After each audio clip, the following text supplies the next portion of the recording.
विश्व की बेहतरीन फौजों में शुमार भारतीय फौज की सबसे विध्वंसक और आक्रामक बटालियन के रूप में अपनी एक अलग पहचान रखने वाली गोरखा रेजिमेंट की स्थापना हिमाचल प्रदेश के सुबाथू में ब्रिटिश सरकार ने 24 अप्रैल को सन 1815 में गोरखा राइफल्स बटालियन के साथ की थी। इस बटालियन को 1/3 गोरखा राइफल्स के नाम से भी जाना जाता है, जो आज भारतीय सेना का एक महत्वपूर्ण सैन्य दल है। यह एक गोरखा इन्फेंट्री रेजिमेंट है जिसमें 70% नेपाली मूल के गोरखा जवान सैनिक मुख्य शामिल होते हैं। मूल रूप से वर्ष 1815 में ब्रिटिश भारतीय सेना के हिस्से के रूप में इसका गठन किया गया था, लेकिन जिसने बाद में प्रथम किंग जॉर्ज पंचम की खुद की गोरखा राइफल्स मलून रेजिमेंट के शीर्षक का अपना लिया।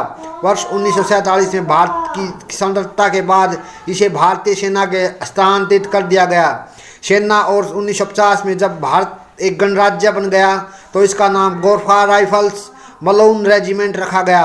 वर्तमान समय में यह भारतीय जवानों की एक ऐसी बटालियन है जिसे देश के दुश्मनों को इतना घबराते हैं कि वो इस रेजिमेंट के सामने तक नहीं आना चाहते। गोरखा बटालियन को देश की सबसे खतरनाक रेजिमेंट कहा जाता है क्योंकि यह देश के किसी भी दुश्मन को पर रहम नहीं करती और उन्हें निर्ममता से मौत के घाट उतार देती है, और यही वजह है कि दुश्मन इसका सामना नहीं करना चाहते। इनको हमेशा दुश्मनों का काल कहा जाता है।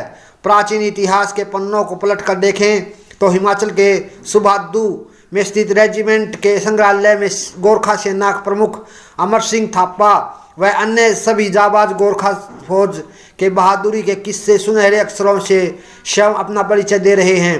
देश की आज़ादी से पहले और बाद में हर युद्ध में गोरखा फौज ने वीरता के साथ हिस्सा लिया।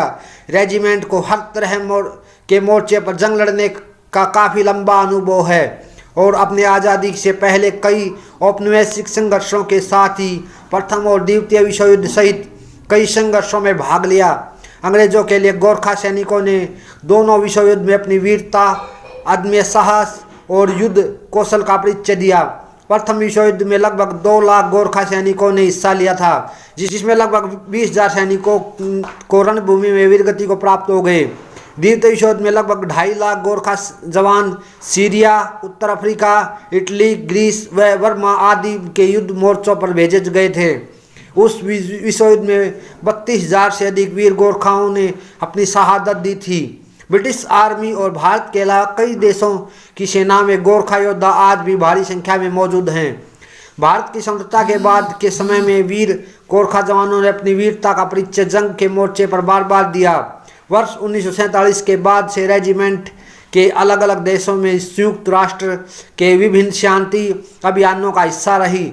वर्ष 1962 का चीन युद्ध व वर्ष 1965 व वर्ष 1971 में पाकिस्तान के खिलाफ युद्ध अभियानों में गोरखाओं ने जाबाजी के साथ भाग लिया।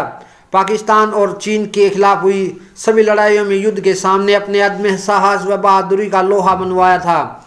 गोरखा रेजिमेंट को इन युद्धों में वीरता के लिए अनेक पदक व सम्मानों से अलंकृत किया गया, जिसमें महावीर चक्र और परमवीर चक्र भी शामिल है। वर्ष 2015 तक रेजिमेंट को 3 परमवीर चक्र, 33 महावीर चक्र व 84 वीर चक्र से सम्मानित किया जा चुका है। अंग्रेजों ने भारत छोड़ा तब उस समय ब्रिटेन भारत व नेपाल सरकार की सहमति से गोरखा राइफल्स के कुछ सैनिक ब्रिटिश सेना में शामिल हुए और कुछ भारत में रह गए। प्रथम गोरखा राइफल्स और चतुर्थ गोरखा राइफल्स को मिलाकर 14 GTC प्रशिक्षण केंद्र बना हुआ है। देश की रक्षा में अपना जीवन कुर्बान करने वाले शहीदों ने इस सेंटर का नाम हमेशा गर्व से ऊंचा किया है। गोरखा सिपाही निडरता की ट्रेनिंग के बाद अजय विजेता योद्धा बनते हैं। इस सेंटर से हर वर्ष बेहद कठिन प्रशिक्षण के बाद सैकड़ों अनुशासित जवानों को देश की रक्षा के लिए शपथ लेने में के उपरांत देश सेवा के लिए बॉर्डर पर तैनात किया जाता है। जंग के मैदान में गोरखा फौजियों का केवल एक ही लक्ष्य होता है कि दुश्मन का सफाया। इस रेजिमेंट का आदर्श वाक्य है, कायर हुन्नू बंदा मरनुन रामो, शौर्य एवं निष्ठा तथा यत्रा हम विजयस्तृप्त, जिसमें कायर हनु बंदा मन्नु रामो का अर्थ है कायर होने से मरना बेहतर है। जिसको सुनकर दुश्मन युद्ध के मैदान में थर-थर कांपने लगते हैं। के युद्ध घोष के साथ हर वक्त दुश्मन व विरोधी सेना से लोहा लेने के लिए तैयार रहने वाली गोरखा रेजिमेंट के स्वर्णिम इतिहास हिमाचल प्रदेश के सोलन के सुबाथू में स्वर्णिम अक्षरों में लिखा गया।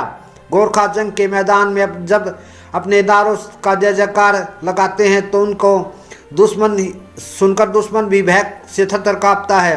जब वीर गोरखा सेना जंग के मैदान में उतरती है तो उस वक्त उन सब वीर जाबाज सैनिकों का केवल एक ही लक्ष्य होता है, हर स्थिति परिस्थिति में अपने आदर्श वाक्य का कायम रखना। कायर होने से मरना बेहतर है।